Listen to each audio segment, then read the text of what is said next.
우리는 수치심을 피하기 위해 종종 가짜 성격을 만들게 됩니다. 모든 사람은 자신이 되어야 하는 진짜 자아가 있습니다. 그러나 우리는 진짜 자아가 되지 못할 수도 있습니다. 이해를 돕기 위해 사람을 나무 씨앗으로 비유해 보겠습니다. 씨앗 안에 나무의 온전한 모습을 담고 있지만 토양, 햇빛, 비, 영양분 등 조건이 맞지 않아 완전히 자라지 못할 수 있는 것과 같습니다.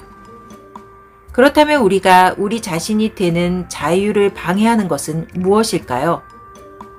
그 원인으로 니체와 존 브래드쇼와 같은 많은 철학자와 심리학자가 주장하는 수치심을 들 수 있습니다.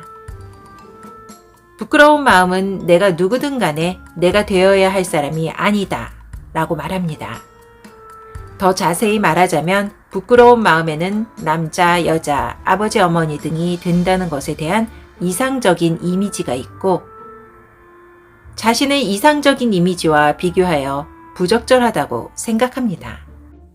그리고 이렇게 측정한 후에는 나는 누구이건 간에 내가 되어야 할 사람이 아니라는 깨달음으로 다가와 수치심을 불러일으킵니다. 그러면 이 이상적인 해야 할 것에 대한 이미지는 어디에서 왔을까요? 분명 아기였을 때에는 무엇을 해야 하는지에 대한 생각은 없었고 단지 하고 싶은 일을 할 뿐이었을 것입니다. 순수한 마음은 이것은 내가 하고 싶은 일이다 라고 말하지만 조건화된 마음은 이것이 내가 해야 할 일이다 라고 말합니다. 바로 사회화되면서 생기는 이미지입니다. 그러므로 해야 할 일에 따라 사는 것은 그 자신이 아닙니다. 심리학자 앨리스 밀러의 말처럼 영혼의 살인, 즉 자신이 아닌 다른 누군가로 변형되는 과정에 의해 사회가 원하는 사람이 되고 있으며 사회의 이미지에 따라 살려고 노력하고 있는 꼭두각시가 된 것입니다. 따라서 다른 사람을 부끄럽게 하는 것은 그들이 누구인지 거부하는 것이고 다른 사람을 수치스럽게 한다는 것은 그 사람을 당신이 원하는 사람으로 만드는 것이지 그 사람 자신이 되는 것을 허용하지는 않는 것입니다. 한 소녀를 예로 들어보겠습니다. 어렸을 때 그 소녀는 성격이 매우 예민하고 생각과 공상을 좋아하다 보니 행동이 느리고 혼자 있는 것을 좋아했습니다. 또한 슬픈 얘기를 듣거나 슬픈 노래를 들을 때마다 울곤 하는 등 감성적이었습니다. 사람을 만나기보다는 그림을 그리는 데 시간을 보냈고 다른 사람들이 어떻게 느끼는지에 대해 매우 주의를 기울였습니다.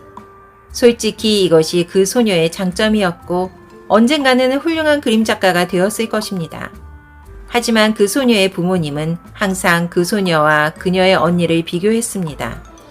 부모님은 너는 언니처럼 상냥하고 발랄해야 해. 그리고 여자라면 눈치도 행동도 빨라 주위를 밝게 해야 해. 네 언니 같은 사람이 진짜 여자야. 너도 그래야 해. 넌 그냥 느리고 미련한 곰 같은 아이일 뿐이야. 가족들은 끊임없이 그녀를 얕보고 부끄럽게 여겼습니다. 그래서 소녀는 내가 누구이건 간에 내가 되어야 할 사람은 아니다. 나에겐 근본적으로 잘못된 것이 있다 라는 생각을 하기 시작했습니다. 그래서 그녀는 부끄러움을 피하기 위해 진정한 자아를 버리고 언니의 행동을 따랐습니다. 예민한 성격을 감추며 잘 웃고 빠른 행동을 위해 깊게 생각을 하거나 상상하는 것을 멈췄으며 그림을 그리며 혼자 있는 것 대신에 친구들을 만나러 나갔습니다. 그래서 전반적으로 비슷한 자매가 되었습니다. 그녀는 수치심으로부터 자신을 보호하기 위해 이 여성적인 가면을 쓰고 여성적인 역할 행동을 시작했습니다. 또한 이 역할을 효과적으로 수행하려면 그녀 자신도 그것이 역할이 아니라고 믿어야 했습니다. 그래서 다른 사람들에게 확신시키기 전에 먼저 자신의 가면을 스스로 확인해야 했기 때문에 그녀는 자신의 진짜 자아와의 접촉을 끊어야 했습니다. 그러나 그녀의 역할 행동은 진정성이 없었기 때문에 삶의 내면적 발전보다는 외면에 중점을 둔 사람의 껍데기에 지나지 않았습니다. 따라서 다른 사람들로부터 더 고립되고 소외감을 느꼈고 그들 앞에서 외로움을 느꼈습니다. 왜냐하면 그들이 자신의 진짜 모습을 한 번도 보지 못했기 때문입니다. 어느 시점에서 그녀는 자신이 해로운 관계에 갇혀 있다는 것을 깨닫습니다. 주변 사람들이 그녀의 삶을 통제하고 싶어 했고 지금까지 그들의 욕망에 복종해 왔습니다.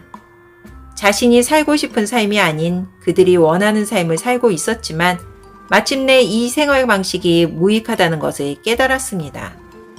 그녀의 가족들이 해야 한다고 믿는 대로 생활함으로써 그들과의 관계를 유지합니다. 하지만 이러한 관계를 유지함으로써 아무것도 얻지 못하고 있으며 사실 인간으로서 움츠러들고 있습니다. 그녀는 이것이 실제 관계가 아니라는 것을 깨닫습니다. 이 사람들과 진정한 친밀감을 갖고 있지 않을 뿐만 아니라 그들은 그녀가 실제로 어떤 사람인지조차 모릅니다. 그렇기 때문에 그들 앞에서 외로움을 느낍니다. 즉, 그들과 진정한 관계가 없으며 그들과의 관계는 사랑이 아니라 힘에 기초합니다. 이 모든 행위와 역할 수행의 무익함을 보고 그녀는 그만두기로 결정했습니다. 자신을 있는 그대로 받아들이고 원하는 대로 살아가는 사람들을 찾았고 다시 자신의 진짜 자아와 접촉하고 진정한 관계를 발전시키면서 더 이상 외롭거나 고립감을 느끼지 않았습니다. 껍데기가 아닌 삶의 기반을 두고 더욱 살아있다는 느낌을 받으며 진정한 자아를 버렸을 때 잃었던 그림 작가로서의 삶을 되찾았습니다. 수치심은 우리가 우리 자신이 되는 것을 방해하여 자유로워질 수 없게 만듭니다. 그러나 모든 수치심이 나쁜 것은 아닙니다. 여기에서 말한 수치심은 내가 누구이건 간에 내가 되어야 할 사람이 아니다 라는 생각에서 발생하는 수치심이라는 것을 말씀드리며 마치겠습니다.